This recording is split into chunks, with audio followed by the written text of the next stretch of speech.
Welcome, ladies and gentlemen, to the latest and greatest episode of Game Rivals. I'm one of your hosts, Maximilian X, and as always, with me is the man with the master plan, the guy who is in zone. It's Sean Templar. How's it going, Sean? I'm good, but those puns keep getting better and better, so please stop. How are you? I'm good. I'm very good, actually. It's been an interesting couple of weeks, um, for me, at least in terms of gaming news, I know. uh, which we're probably going to be talking a lot about. No, we're actually going to talk about it for 5 minutes, so I'm going to constrain you to it. So you have to pick like the main things, and then after 5 minutes, it's done. No. Okay. All right. Okay. But yeah, there is I'm gonna be straightforward. There's gonna be a lot of Nintendo related news this week. Yeah. So if that is not your jam, just put it on in the background, and you know it'll be fine. If not, I hope you enjoy it anyways. So let's just dive right into it. Starting with the obvious thing that's in the back. What you're seeing here is, well, if you're watching on YouTube, first of all, hi. If you're not, Xenoblade Chronicles 3 had a direct a couple of weeks ago, and it was kind of interesting because people were like really waiting for a direct announcement to come, and then it hit, and then it turns out to be Xenoblade 3, and people were happy but also a bit disappointed because they're like, but is there does that mean that we're not getting a normal direct or any direct at all besides this? Like whatever. So and I know that Xenoblade 3 is not for everybody because not everybody's into JRPGs, and that's absolutely fine, right? To me, I'm this not was into big. JRPGs. Hello. I know. But have you seen at least the trailer for Xenoblade 3? The previous ones I've seen. This Yeah, one, like, I yeah. tried to watch the direct, but like in the beginning already, it was too long for me. It's like yeah, I was like, never mind, skip. But to be honest, I have considered playing Xenoblade Chronicles, the first one, and then the second one, because I'm like, I'm looking for games. See, the thing I'm running into with my Switch right now is that Mm, um, I'm looking for games to play on my Switch that will really make the Switch shine. Because with a lot of games that I try to play on Switch, I look at it and I'm like, mm, there's a PlayStation equivalent. I'll just play it on PlayStation because I'm also invested yeah. in the trophies and the whole thing. So now I'm like really looking at the Nintendo exclusive games. For example, Breath of the Wild or Link's Did you Awakening. finish Breath of the Wild? No, but I do want to finish it before the second one comes out. But I still have some time for that. But like so You I'm have trying you to. have plenty of time. I have plenty of time. But I'm trying to look at games that make the platform shine, and I believe Hmm. Xenoblades or whatever you pronounce it is probably one of those games. And I know that I'm not a fan of JRPGs, but I'm still willing to give it a chance because it might help me use my Switch more. But who knows? I would.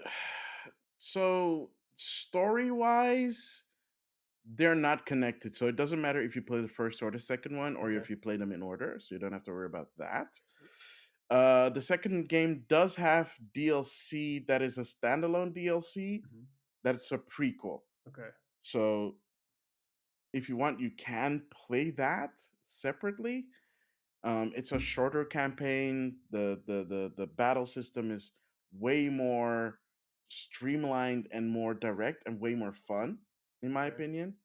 Luckily, it's not my own opinion. I spoke to other people recently. They're like, yeah, like Torn of the Golden Countries battle system is like superior than Xenoblade 2. It's like, okay, good. I'm not insane.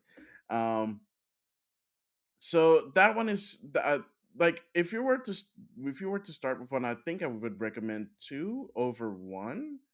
Not because one is bad. I'm still playing through it. I'm almost at the end. Um, but one is you can tell that it was a Wii game. Okay. But they ported it to the Xenoblade 2 engine, so it's really pretty, but the animations are still very Hmm. of the era. Okay. So like like the cutscene, like the regular cutscenes are really nice because they're well animated and stuff like that. but the in-game cutscenes are very basic animations. So when they turn around, it's really literally just like the robotic like Oh, turns and okay. like the robotic like movements and stuff like the pre-canned The animations. Whereas Fallout and like Skyrim. kinda, Okay. yeah, but even less so. Oh. Oh, But oh. the models look great because the models on the Wii version and on the new 3DS version look like PlayStation 2 models. Yeah. Okay. Yeah. So that one at the very least is good for bringing it to the modern age. Okay.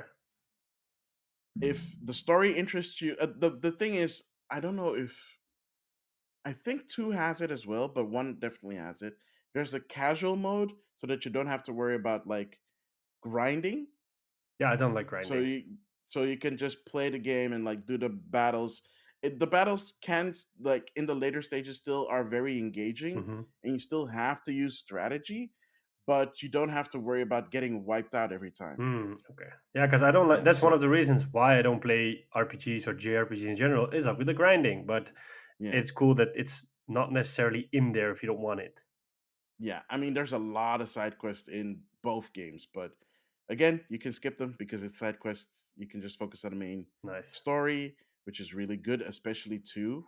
Like one has a really good story, and that's why I'm still playing through it.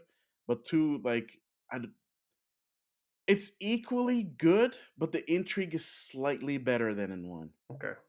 But there, one does have some plot twists in there, like that I'm just reached. I'm like, why have I not like continued this before to get to this point? Because it is crazy. Oh my gosh, it is so crazy.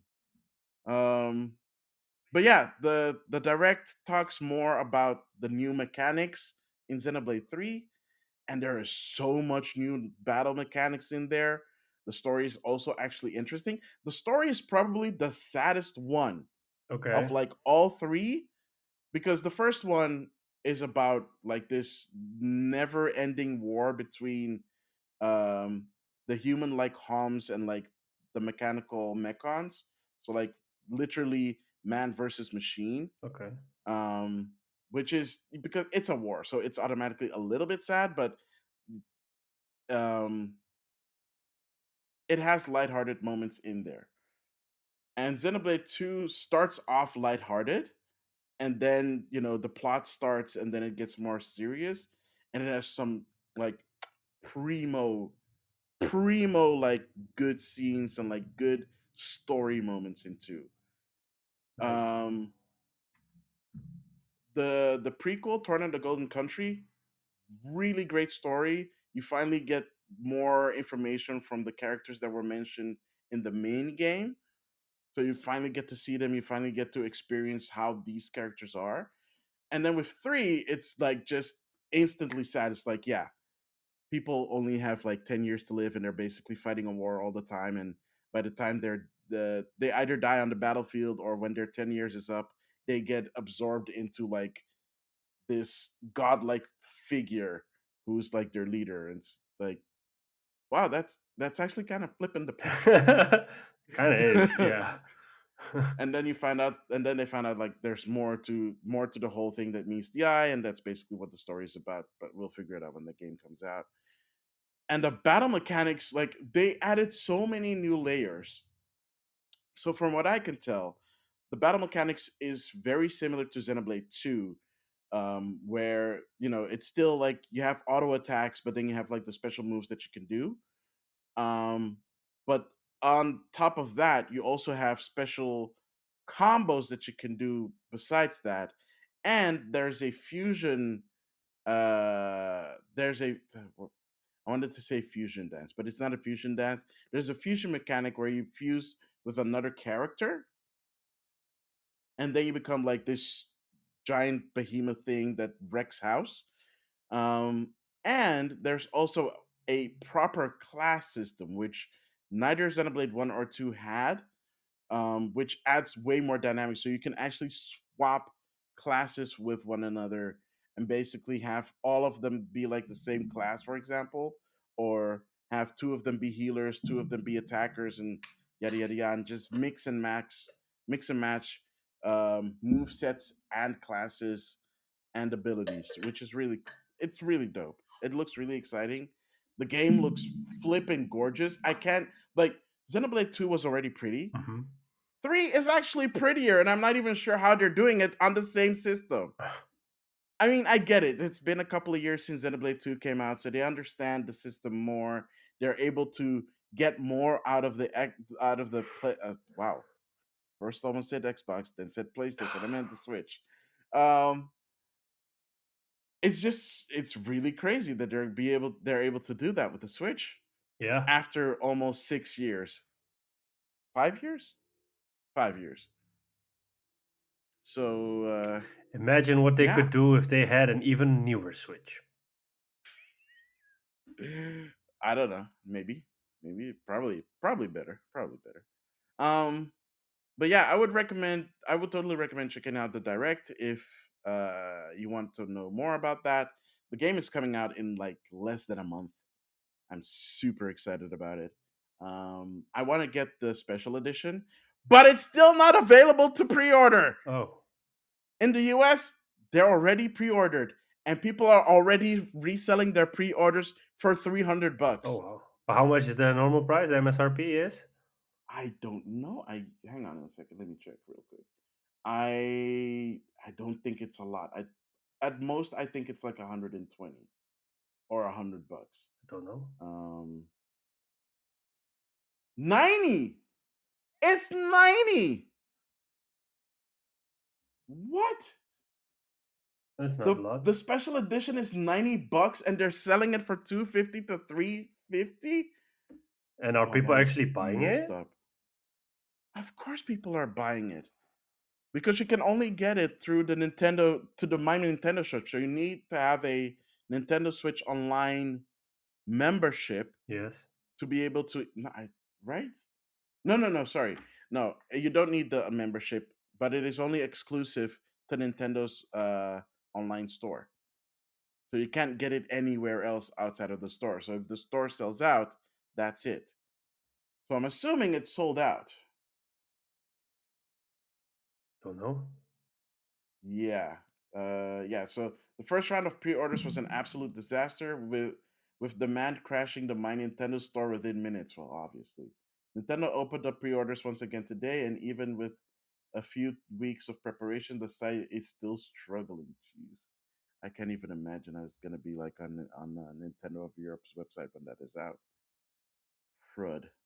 Like I checked even today, like as we before we started recording, and it's still not available. I signed up for like the notification. There's still no email going out from hey, it's ready for pre-order. It's like game's coming out in a couple of weeks. Where are the pre-orders? Oh What my I'm gonna tell gosh! you what's gonna happen. Their pre-order is gonna go live, and then you're gonna be in a situation where you cannot get it, and then you're gonna be bummed out. Oh, like mm, I will smack a person if that happens. Oh my gosh, I'm gonna be so because I've had the special edition of all the Xenoblades so far, except for well, there was no special edition for the 3DS version. So I have the special edition of like Xenoblade for the Wii. I have the special edition of Xenoblade 2 on the Switch. I didn't get the special edition of the definitive edition on Switch because it was way too expensive and I didn't have the money for it at the time. I'm still kicking my head because that came with a sweet vinyl of the soundtrack. I was like, damn, I kind of wanted that for my wall. Hmm. Um, but yeah, did see it again, but like it was like price gouged up to like wazoo. It was like, oh, I'm not gonna get that. Like 200, 200 euros. Like, no, no. Wow. The original was 120 though, to be fair, Okay. with the vinyl. So yeah, that was that direct, and then Nintendo decided to bless us again with another direct. Yeah. A partner direct, so people did keep their expectations in check for once. Because you know how Nintendo fans are, right? They'll be like, "Oh, wow, the direct was expecting." It's like no. Nintendo was like forthright and was like, "This is a partner direct. It's third party games only. Don't expect any first party games to be announced, and it's only games that are coming out this year in the next 12 months. So people had their expectations in check for once, which is really surprising because people actually did like this direct, including myself. There were a lot of announcements for something that only lasted 25 minutes, and there were a lot of big ones, a lot of flipping big ones. For me, the biggest one was Near Automata being announced because I've been wanting for years for that to come out on Switch. And when it didn't happen, I was like, you know what? I give up. So when it was on discount for like, I want to say 12 euros on the PlayStation Store, I bought it there. And I finished it. I platinumed it. It's the only game that I've ever platinumed. And then they announced the Switch version. That was like, I was so shocked. I almost had a heart attack. It was like, oh my god, it's the it's Zero to Automata. It's like a sword. What is that? It's like it's a Zero to Automata. I'm like, oh my gosh, it's so crazy. Oh my gosh, I lost my actual mind when I saw that announcement. I was like, yes! And then they announced Mega Man Battle Network Legacy Collection, and I lost my stuff again. I was like, I lost it. Ah! Also, another thing that I've been wanting for so friggin' long. It's like you've done all the Mega Man games. Literally, the only series that you haven't done is the RPG series. Well, that and Mega Man Legends, but we don't talk about Mega Man Legends. But yeah, Battle Network is coming next year in a collection. If you're buying it online, they split it into two parts again, which is like, why? So now I have to like pre-order it so that I can get the physical copy that has all of them in one. So that's 10 games in one.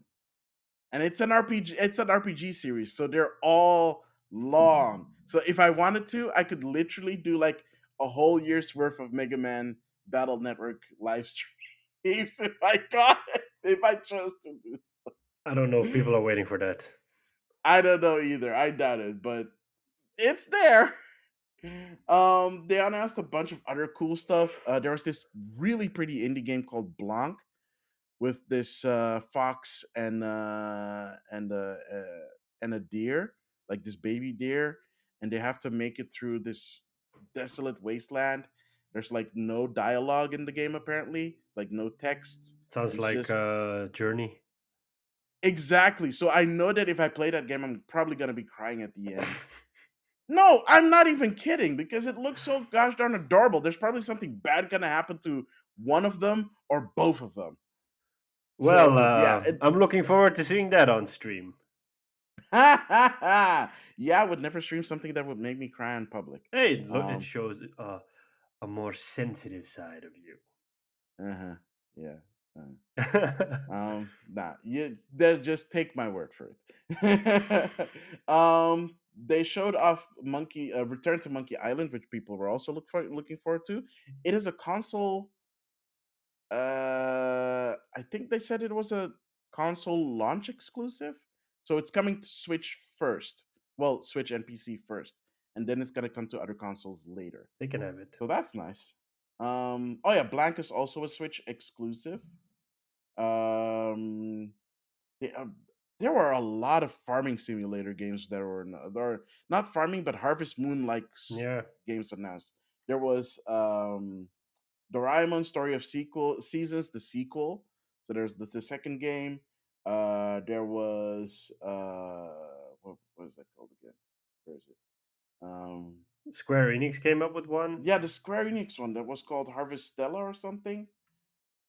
So that's one, and then there was another one that I kind of yeah Harvestella, and then there was another one that was also announced. I forget what it was called. There was this random railroad game called Railgrade, which looked super weird. The funny thing Um, is that if you look at the Summer Games Fest opening, the yeah, overall theme there was horror games, and yeah, now if you look at the Nintendo Direct, the overall theme is farming or Stardew Valley like kind of yeah, games. like games Yeah, it's so exactly. opposite. It's like other Like end of so the weird. spectrum. They Yeah, like they both had weird themes. yeah. Oh, Portal is out on Switch, both one and two, I saw which that. is weird because I would have sworn this would have been out years ago, But had it not but been they announced decided in to the bring it previous out in direct? 22. No, this was like a surprise announcement and a shadow drop. So they dropped it right after the I direct. thought it already got announced that it was coming in the previous direct because I wasn't surprised Portal was coming to the direct to the Switch. It was like, oh, it's finally out because in my mind I already knew it was coming to the Switch. I just didn't I'm think. pretty I'm pretty sure it was a surprise announcement. Sure, because I think it got announced like two directs ago or something. I don't know. We might have to look it up. The other exciting RPG that they announced, Life Alive, coming out a week before Xenoblade 3 of all things. So, great timing, Square Enix. But they did release a demo that transfers the save file to the main game. So you basically get to do the first three chapters of the game in the demo, and then the save file transfers. I haven't played the demo yet. I'm still contemplating on whether I should stream it or not, because I do want people to get this game, because this is the first time it's ever been localized ever, because it was a Super Famicom game, never came out in the West. It's a very unique JRPG, which takes place over like different eras. Like it starts from the prehistoric era all the way to the far future, and like every era has like their own protagonist and their own story, and every story has a unique battle system. So I'm actually really curious about that one. The Portal got Um, announced in February. really? Yeah, that's why I was Wow. not surprised. Huh. I think it got I announced by at a direct back then as well. I completely forgot about that. It's it's not important enough for you to remember. So But no, no. I mean, yeah, yeah. I know. Also, mostly because it's 2022, and it's like, who hasn't played Portal yet? Okay. To be fair, there might be actually be. I haven't played Portal One. I haven't played Portal Two. I've never finished Half Life, and I've never finished Half Life Two. Okay, I can give you that because I haven't finished Half Life or Half Life 2 yet. I've played them both, Um, but I've played both of yeah, them too back in the day, but yeah. But for me, I guess it's because back then I wasn't a PC gamer, and oh no, I got stuck on a boss. oh I yeah, I think knew that they came I out. got stuck somewhere. Yeah, I mean, even though they came to console, it was like, meh. And I know like the whole world's waiting for well, the whole world was waiting for Half Life Three, and I think at this point they don't care anymore because Yeah. I think that fan base got older and moved on to something else, and like the current fan base or Yeah, millennials or at whatever this don't point even Half know what Life it 3 is a is. meme. Yeah, At this point Half Life yeah, 3 is just a meme. yeah. Oh yeah, they did talk about did show a new trailer for Sunbreak, but Sunbreak is out already for Monster Hunter. Yeah. It is so freaking good. You Oh my played it already, right? gosh. Yes, Yeah, yes. I'm gonna talk more about it than what we've been playing. But it is so good.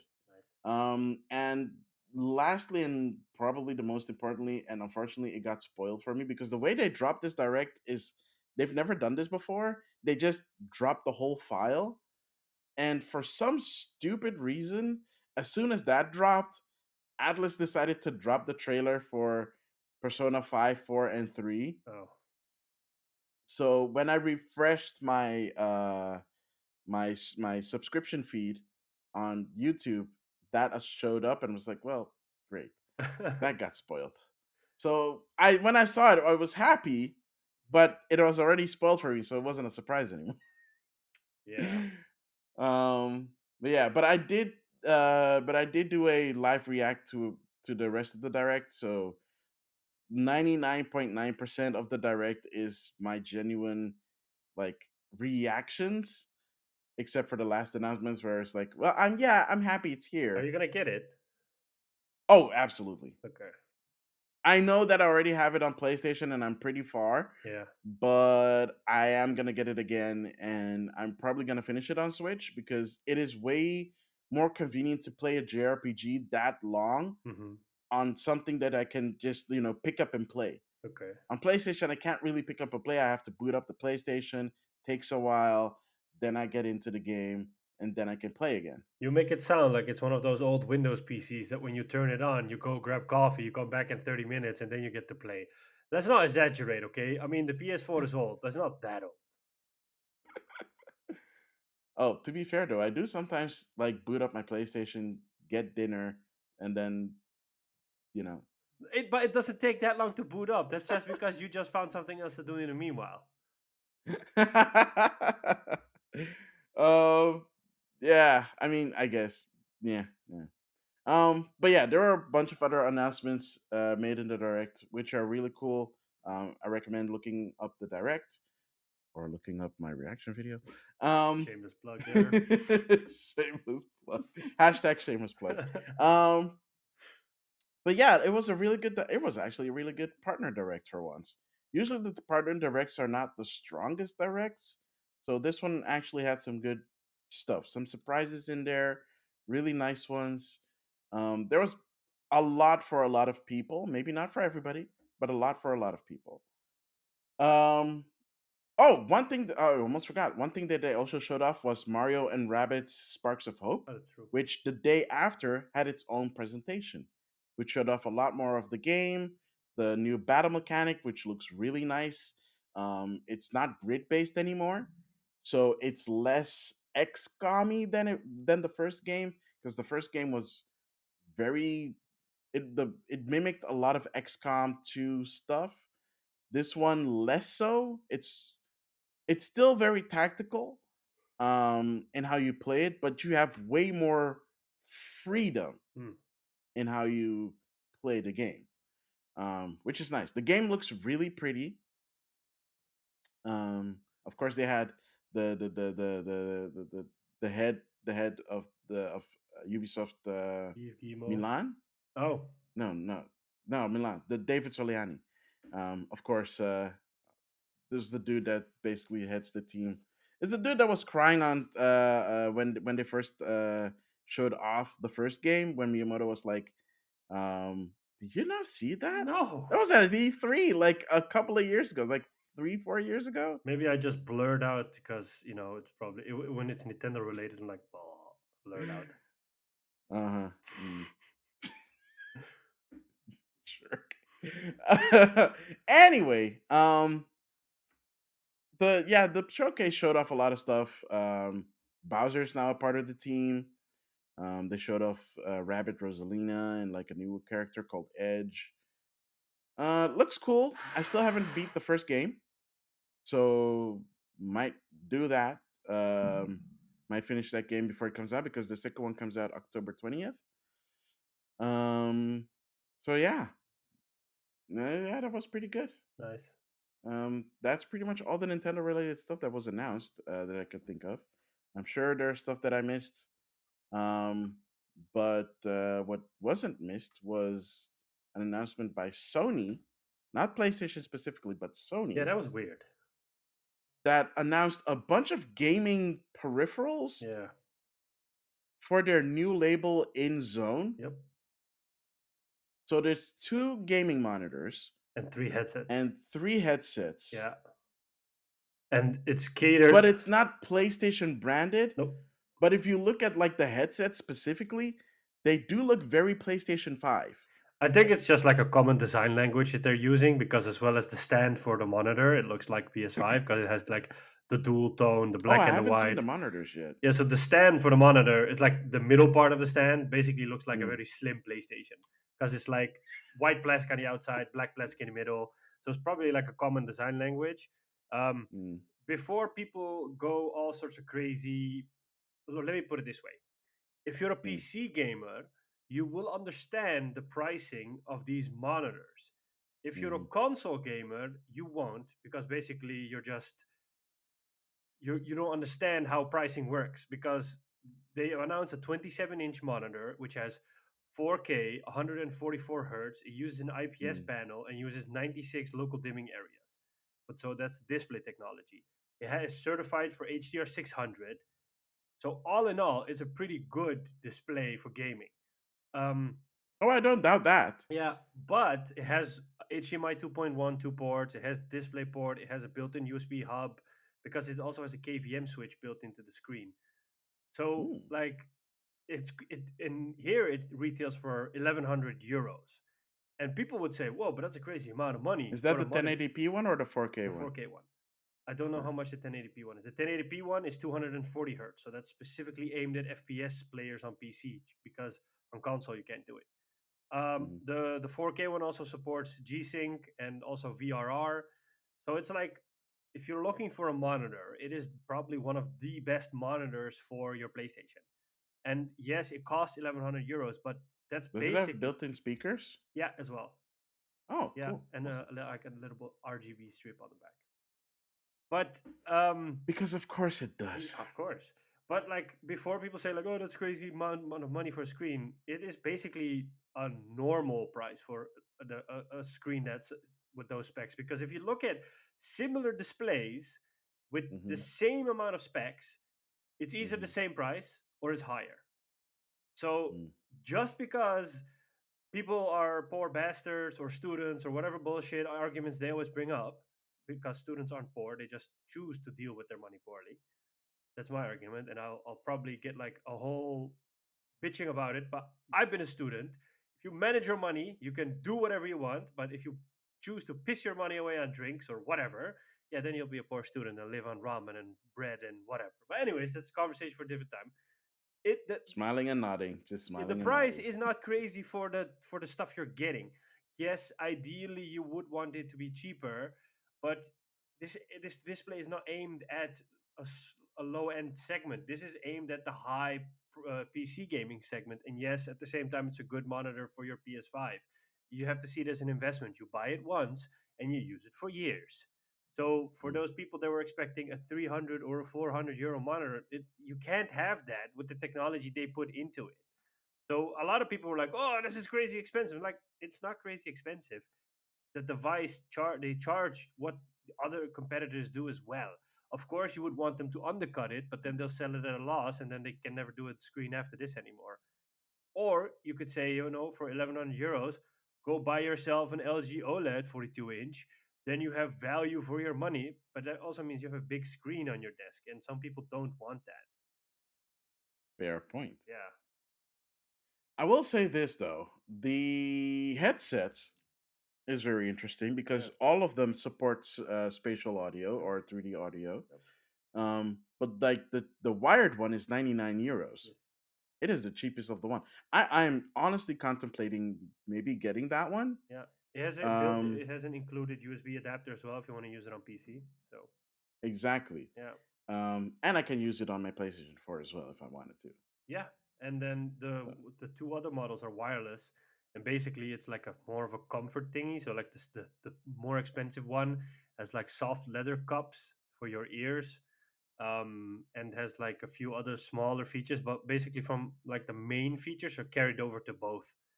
Um, so I think the difference is 70 euros. The middle one is 230, and the more expensive and one is doesn't have noise 300. canceling.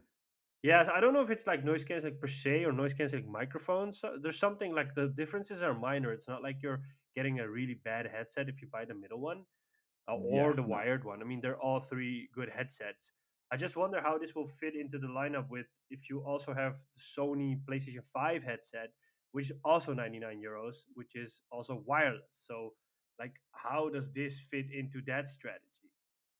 Hmm. That's Because a good I point. have the Wait, can you use that one on stuff other than the PlayStation 5? it has a built-in headphone jack. So yeah, there's also a cable included in the box. Oh, okay. Yeah. Weird. Yeah, so I wonder how it's going to. But then again, it could be like the monitor aimed at all gamers instead of PlayStation gamers, because the PlayStation 5 Fair. headset is meant to be Yeah. paired with the PS5. But if you want a more premium option, you could go for the InZone line. Mm. Or if you like, for example, you could use it on your Switch as well, or on your PC, or whatever. Yeah. Yeah, Fair. Yeah, that's true. yeah, I mean, I might get it in the future. Because I do need to upgrade from these. yeah, These are 7.1 surround sound speaker headsets, so they're really nice. But yeah, I've had these for quite some time, so I do eventually need to upgrade to better ones. yeah. Plus, the 3D audio thing is very intriguing because I want to know if the 3D audio works with, like, if I would use it on PC, if that works, if it comes with the software that supports it. I'm assuming it does. I think it's two separate things here because you have 3D audio and you have Yeah, spatial audio. The headset yeah. supports spatial audio, but 3D audio is something exclusive to PS5. But for 3D audio to work, you can use any headset. You don't have to have a specific headset because it's done from a hardware point of view from the PS5. But spatial audio Okay. is something different because I mean I know that other manufacturers also have spatial audio in their headset in their devices. But 3D Yeah. audio is like hardware based off of a PS5, but it works with all Mhm. headsets. That's why it's funny. Okay. Like a lot of people went and bought the PlayStation 5 headset, and they were like, "Oh, I get to experience 3D audio." And then I would tell them, if you had a normal headset, you could already experience 3D audio because your headset supports it.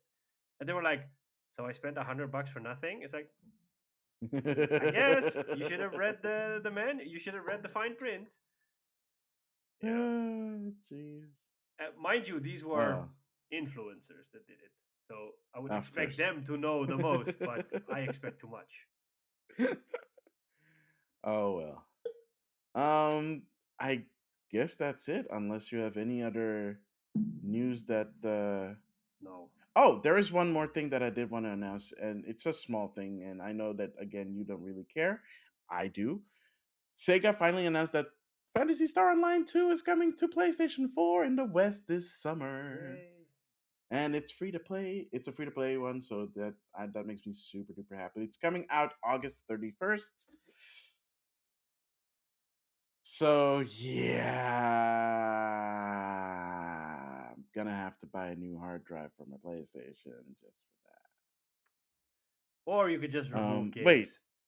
yeah, no, because I still have games that I need to finish. There are Elden Ring. so many games you I'm still playing Elden Ring, by the way. need to So, finish. Okay. but I'll be talking about that later.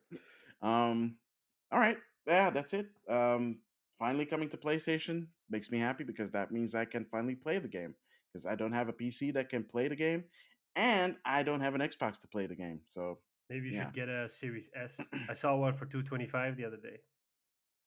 mm, that has been very tempting lately. Like, just get a Series X, S, not an X. I saw the Um, Series X again in stock for hours the other day. I was like, really? "Oh, this is so funny." Yeah, nobody Oh wants my it. goodness gracious! Yeah, Oh dang! Why are you so I'm just being That's honest. so mean. Oh, that's still so. Like When you say it, it sounds mean.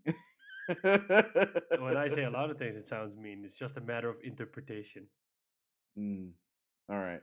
Anyway, we'll be right back uh, with what we've been playing. So stick around.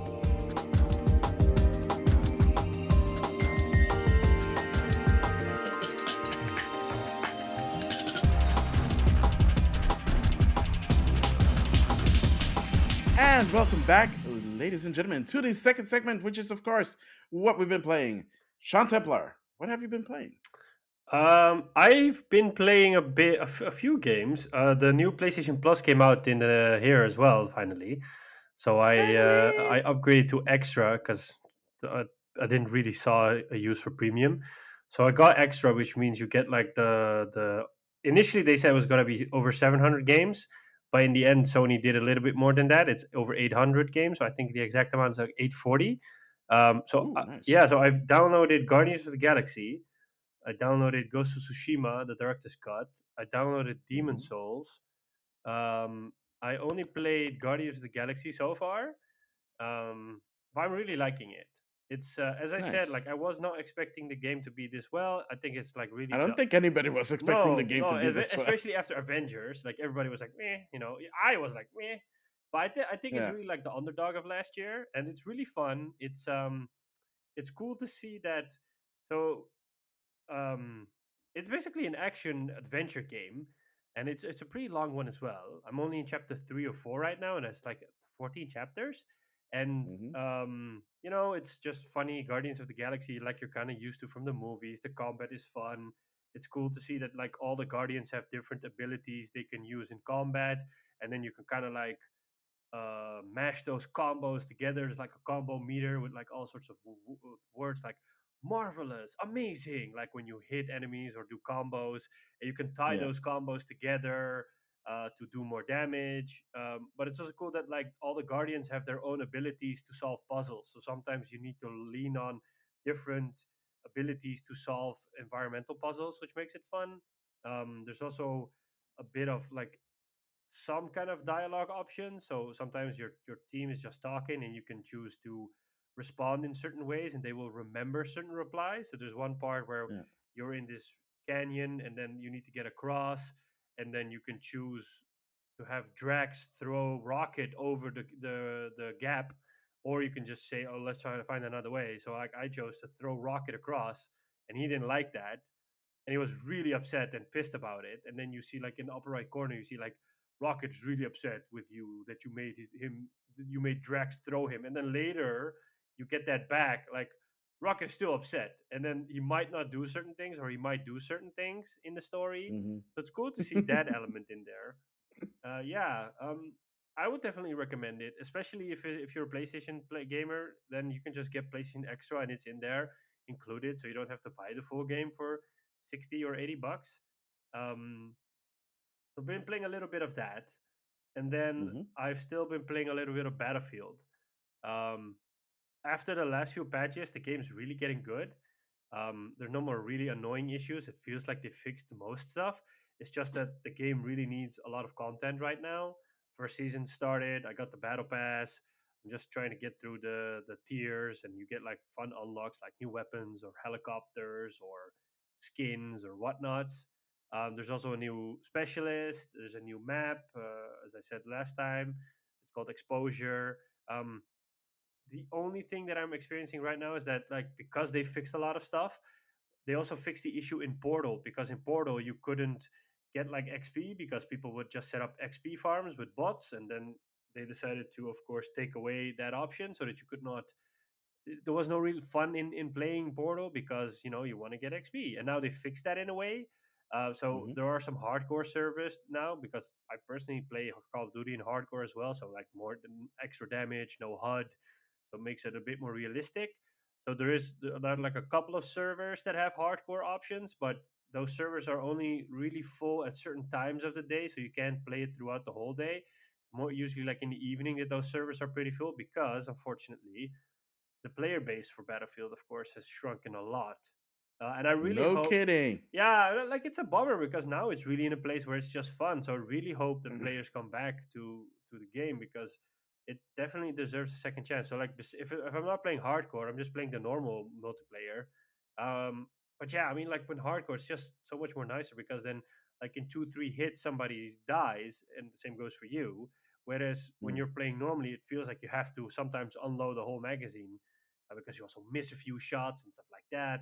So it just makes the combat a bit more snappier when you have hardcore enabled.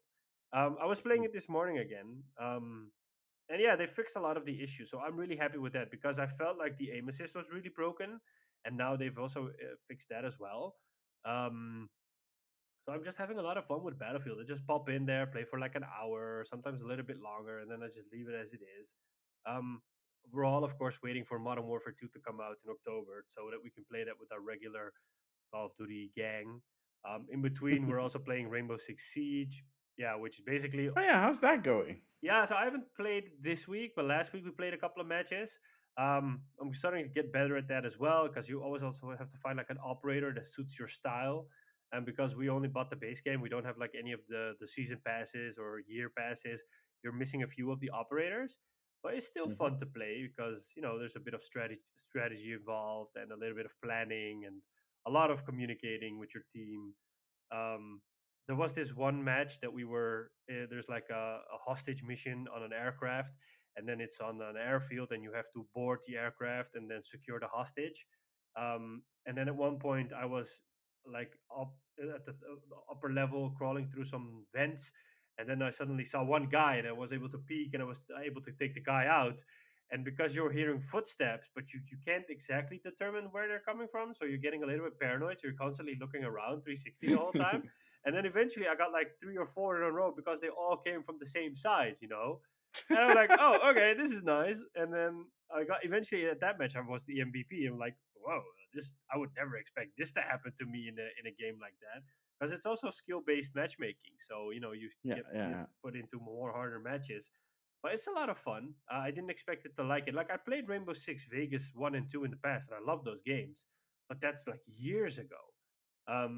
So I'm really happy with this, even though if it's like a little bit that I play it. I just need to kill some time until I get to October or maybe in August. I think September, August, September, Saints Row is coming out, so I'm hoping that one to get good reviews as well. Um, so maybe I'll just jump on that. And yeah, that's basically it. I would still want to go back to Ghost of Tsushima to play the Iki Island expansion, and I want to start trying Demon Souls because um, yeah, I'm not a Souls fan, but Demon Souls looks really fun, and I watched a streamer do like a whole playthrough, so I kind of have like tips and tricks on how to approach it.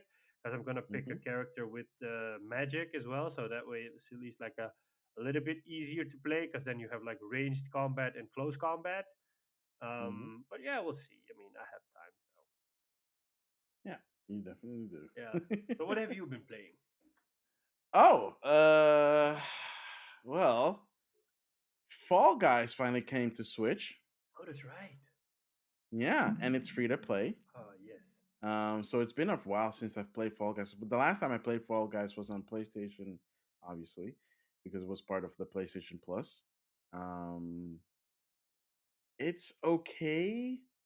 Like on Switch, the launch was terrible, by the way. Like in general, because they did not expect so many people apparently to play a free to play game. Okay. Well, on Fine, PlayStation, like whatever. everybody it was super popular on PlayStation as well. So I'm surprised why people why they Yeah, and expected it. on PC because it was on Steam. It's not on Steam anymore. It's now on Epic Game Store because Epic bought the developer. Um, so yeah, like I tried to like the day that I think the day or the day and a half when it came out on Switch, I played with a friend of mine in Japan. Oh, nice. That took forever to finally get to connect because every time when I sent her an invite, she couldn't accept it. Like she'd get it and then it would not let her connect. Okay. So she had to send me an invite, and that for some reason worked. Um, and then we played 1v1s, so like basically every man for themselves. Hmm. And it was like, you know what, let's do some team play. So it's like two players.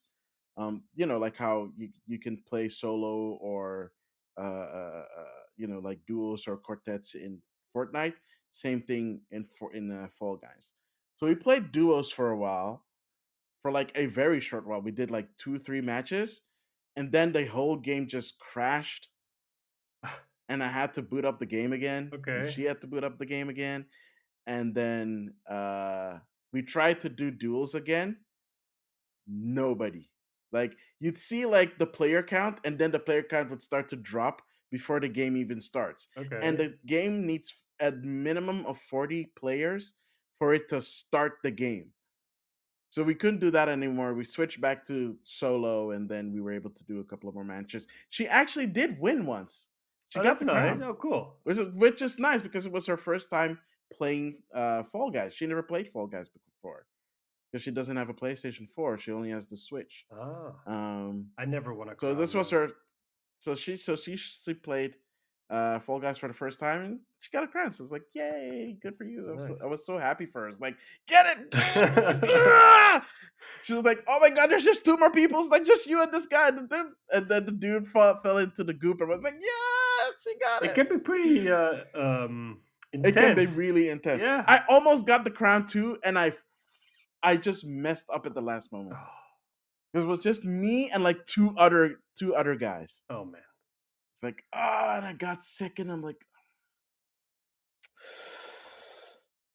that's disappointing. Yeah. When you're so close that you could taste it. So I played some Fall Guys. That was fun. It doesn't really run that great on Switch. Like your character runs fine, but every other character runs at 5 frames per second. Oh, I wouldn't expect that because the game doesn't look that taxing. You would think that, but Yeah. And the funny thing is, it runs on 30 frames on Switch, Yeah. and it's crossplay. Wow. Yeah. But it almost sounds like if you're playing on console, you on a yeah on console, you might actually have an advantage. Wow. How so? Maybe Because you have a performance. Yeah, controller? maybe a performance advantage. I mean, yeah, if you're playing on PlayStation or Xbox, sure, because that one runs at 60. Yeah. Yeah. So I guess if you're running, but I think it's negligible because of the way the games are. It's pretty negligible, because it's basically a race to the finish most of the time. The other times it's basically like hold on for 5 minutes, till the timer runs out or stuff like that. But most of the time it's like a race, or an endurance race, stuff like that. So I think it's not even that bad that it's like 30 frames versus 60. It runs, it's fine. It's just like the first couple of days were super weird. They fixed it by adding more servers, so Hmm. it should be running a lot better on all platforms. But damn, matchmade like the first day matchmaking was bad. I've had that on PlayStation with certain games as well. So Mm. So I played that. Obviously, I was playing some Xenoblade Definitive Edition because I want to finish that game before um, Xenoblade 3 comes out. I'm really far. I think I'm in the final two chapters. oh, that's nice. And then I did a whole bunch of side quests. So it's like, oh, you have to do this one thing. It's like, can I go do other things? Nothing is stopping me? Okay, I'm gonna do side quests now. So I went and did a bunch of side quests, and I think I've done most of the side quests. Because it's not there are no new side quests popping up. So I was like, okay, I have to go and continue the chapter. So I think I'm gonna do that afterwards. Um, but yeah, so that's one, and then of course, Monster Hunter Rise Sunbreak. Oh my gosh, I was so excited. Came out, I bought it, I pre-ordered it, um, played it a bunch. It is so much harder, but also so much more rewarding. The game is just so cool. The new monsters, the new subspecies, the new mechanics, the switch skill swap. So, mouthful, but such a cool mechanic. It just makes the switch axe even more cooler, even though it was already cool. Um, it's just, oh my god, it's so good, so good. So many like small quality of life changes that they added that make me go, oh yeah, game is way better. For example, you can wall run in Monster Hunter Rise, but to do that you need to use this thing called the wire bug, so that you can like zip to the wall and then do a wall run. Now all you need to do is run.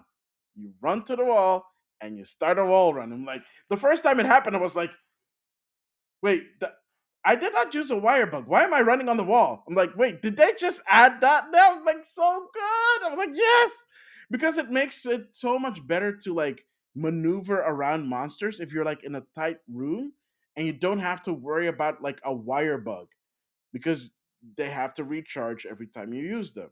So it's like, okay, if you use both wire bugs, then you have to wait like 10, 20 seconds for them to recharge. You have to wait longer if you use a special skill, but if you can just wall run now, that is more a stamina issue than a wire bug issue, which is fantastic because you can buff your stamina easy. Plus you can also use items to prolong your stamina, so way better, way better. Plus they also added, new locales and stuff like that. One of them is a remake from Monster Hunter 2, or sorry, Monster Hunter DOS. Is it um really called those? Yes, it's Monster Hunter, Monster Hunter DOS, Monster Hunter Try. 4 was just called 4. Wow. Oh my Yeah. god. Yeah, Japan, what you got to do? Uh, I guess I mean, the PSP one was called Freedom Unite. I know. Yeah. Well, in the West, it was called Freedom Unite. In Japan, it was called Monster Hunter Portable First, Portable Second, Portable Third. That actually makes 4 more did not get a sense. portable version. Yeah, You would think that, but apparently they were like, no, no, we're just gonna call because they didn't bring Monster Hunter Portable to the West. They ported Monster Hunter Portable Second G, which is like the upgraded version, to the West. That's the one that's called Freedom Unite. Okay. I know that those Yeah. games were really popular, especially in Japan. Oh yeah. Oh yeah, because everybody who had their PlayStation the portables are with them all the time, Yeah, man. Everybody like they had cafes specifically for Monster Hunter I players. know. That's how popular that was. In the time before online gaming on portable You systems. would almost say that if Sony did something again with a handheld, at least in Japan, a lot of people would probably buy it as well. Probably, but not for the reasons you think. And that is Because remember, the Vita ended up being nothing more than a visual novel machine. There were a lot of visual novels coming out in Japan, like a lot. And this a similar thing started to happen with the Switch like a couple of years ago. There are a lot of visual novels in Japan on Switch, and like a lot of them get Western releases, and I don't know why. oh wow. I Yeah, don't know who plays but them. I can And imagine. there's clearly a market. I don't know who plays them. It's kind of like farming Mostly simulator. women. Probably like farming simulator Yeah, but with farming simulators or like Harvest Moon or bus esque simulator or truck simulator or like you're asking like why are these so games basically coming out? Germany. Yeah, so, So but there's a basically market Germany. for it in Germany. Yeah, here we don't care, but Visual novels, mostly women or dudes that are into very particular kind of visual novels. But most of the visual novels that are on Switch are really aimed at women hmm. because they're all pretty boys and stuff. Oh, okay. Yeah, that's not made for me. You don't say. um, yeah, no kidding. Um, I think that's it. Did I play anything else? That's I okay. want to say yes, but I don't remember what. That's okay. I haven't played Live Alive yet, the demo, but I am gonna play it. Um. Oh, oh my God! What could I forget? Turtles. Oh, The new Turtles game, Shredder's Revenge. Oh my God, it's so good. I need people to play it with. I need people. that sounds It's desperate. so. I played it solo. I played it on stream, Ask but it on your Instagram. honestly, Probably people will just say, oh, okay. there are people that want to play with, but time zone. So I still need to figure that out. But yeah, definitely. Oh my gosh, it is so fun. Like I don't know if you ever played like Turtles in Time before, I played or it on the NES or the SNES. I don't know which one, but I played it like years ago. yeah, that's SNES. Yeah, Yeah, yeah. Oh my god, that's so good. This is so good. Shredder's Revenge is so good. It literally caters to '90s kids. nice. So yeah, if you have Xbox Game Pass, you have zero excuse not to try it. And if you have a bunch of friends that can play with you, the better. Nice. That's it. That's all I've been playing. Cool. Well, then, on that note, thank you for tuning in to this episode of Game Rivals. It's a short one, but hey, um, in Dutch they say kort maar krachtig, so why not? Short but powerful. Yeah, and if you're all about the Nintendo stuff, well, this episode was for you because I basically said nothing and Maximilian said everything. Go Nintendo. Yay. Yay, Nintendo. Yay. And you can find us on all your major podcasting platforms: Apple Podcasts, Spotify, Google, Overcast, Stitcher. We're probably there. Um, you can find us on YouTube as well. The episode goes live, the video version at least goes live the same time the audio version goes live. We shall put the link in the description so you can click on it. You can find us on Twitter, game underscore rivals underscore, and you can find Maximilian there as well, at Maximilian. You can reach us through email, gamerivalsfeedback@gmail.com. You can find us on at least Maximilian on Twitch, twitch.tv/Maximilian underscore X. On Instagram, it's at Maximilian underscore X and at Game Rivals. Same goes for TikTok. And I think that's it. Yep, that's Yeah. it. On that note, I have been and always will be Sean Templar. And I have been and will always be Maximilian X. And we'll see you on the battlefield. Later.